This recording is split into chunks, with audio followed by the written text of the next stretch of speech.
বর্তমান স্কোয়াড থেকে বাদ পড়তে পারেন নাঈম শেখ এবং মেহেদী হাসান মিরাজ। তাদের জায়গায় ঢুকতে পারেন দুজন তারকা ক্রিকেটার। সাথে 15 জনের স্কোয়াডে থাকতে পারে বড় চমক। এশিয়া কাপের আগে পেস ইউনিট নিয়ে মধুর সমস্যায় টিম টাইগার্স। প্রশ্ন আছে মোহাম্মদ সাইফুদ্দিনকে নিয়ে। সব মিলিয়ে আগামী টি-20 এশিয়া কাপে কেমন হতে পারে টাইগারদের স্কোয়াড, সেটাই জানবো রিপোর্টে। আগামী সেপ্টেম্বরে মাঠে গড়ানোর কথা 2025 টি-20 এশিয়া কাপ। 8 দলের টুর্নামেন্টটি হবে সংযুক্ত আরব আমিরাতের মাটিতে। আসর সামনে রেখে প্রায় সবগুলো দল নিজেদের স্কোয়াড গোছাতে ব্যস্ত হয়ে পড়েছে। যেদিক থেকে পিছিয়ে নেই বাংলাদেশও। শ্রীলঙ্কা এবং পাকিস্তানের বিপক্ষে পরপর দুটি সিরিজ জিতে দারুণ আত্মবিশ্বাসী এখন টিম টাইগার্স। তবে বর্তমান স্কোয়াড থেকে আসতে পারে বেশ কিছু পরিবর্তন। দুর্দান্ত পারফর্ম করে টি-20 দলে ওপেনিং পজিশনে থিতু হয়ে গেছেন পারভেজ হোসেন ইমন এবং তানজিদ তামিম। দুজনকে ঘিরে বড় স্বপ্ন দেখছে লাল সবুজের ক্রিকেট প্রেমীরা। তবে তাদের ব্যাকআপ হিসেবে কে যাবেন এশিয়া কাপে, তা নিয়ে আছে বড় একটা প্রশ্ন। দীর্ঘ 38 মাস পর জাতীয় দলে ফিরেছিলেন নাঈম শেখ। ঘরোয়া লিগে দুর্দান্ত পারফরমেন্স করলেও ন্যাশনাল জার্সিতে 3 ম্যাচেই ব্যর্থ ছিলেন তিনি। তাই এশিয়া কাপের আগে বাদ পড়ার শঙ্কায় রয়েছেন বামহাতি এই ওপেনার। তার মতোই প্রশ্ন আছে ওয়ানডে কাপ্তান মেহেদী হাসান মিরাজকে নিয়েও।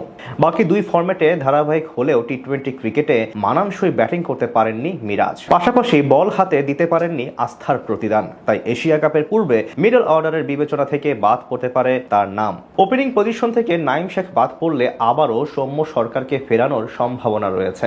গত গ্লোবাল সুপার লিগে মোটামুটি উজ্জ্বল ছিলেন এই ব্যাটার। 3 নম্বর পজিশনের জন্য থাকবেন অধিনায়ক লিটন কুমার দাস। প্রথমবারের মতো কোনো বহুজাতিক টুর্নামেন্টে বাংলাদেশ দলকে নেতৃত্ব দিবেন তিনি।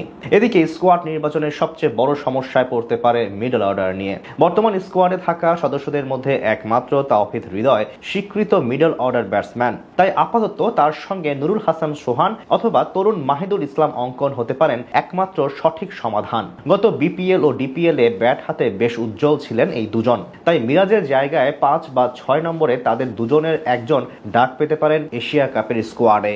এছাড়া ফিনিশার হিসেবে দলের সঙ্গী হতে পারেন জাকের আলী অনিক এবং শামীম হোসেন পাটোয়ারি। সব দিক বিবেচনা করলে বর্তমানে জাতীয় দলের সবচেয়ে ধারাবাহিক ব্যাটার এই দুইজন। তাই টুর্নামেন্টে বড় দায়িত্ব সামলাতে হবে তাদেরকেই। স্পিন বিভাগে সবচেয়ে বড় নাম হবেন সহ অধিনায়ক শেখ মাহাদী হাসান। তার সাথে থাকতে পারেন রিশাদ হোসেন এবং নাসুম আহমেদ। বলা চলে এক বৈচিত্র্যময় স্পিন ডিপার্টমেন্ট নিয়ে আরব আমিরাতে যাবে বাংলাদেশ। পেস ইউনিট নিয়ে মধুর সমস্যায় আছেন নির্বাচকরাও। শেষ 2 সিরিজে দারুণ পারফরমেন্স করছেন শরীফুল ইসলাম, মুস্তাফিজুর রহমান ও তানজিম হাসান সাকিব। তাদের সঙ্গী হিসেবে আলোচনায় আছেন মোহাম্মদ সাইফুদ্দিনের নামও। তার পাশাপাশি সম্ভাবনা আছে তাসকিন আহমেদেরও। তবে ব্যাটিং অর্ডার থেকে একজন কমিয়ে দুজনকেই সুযোগ দেওয়ার পক্ষে অনেক বিশ্লেষকরা।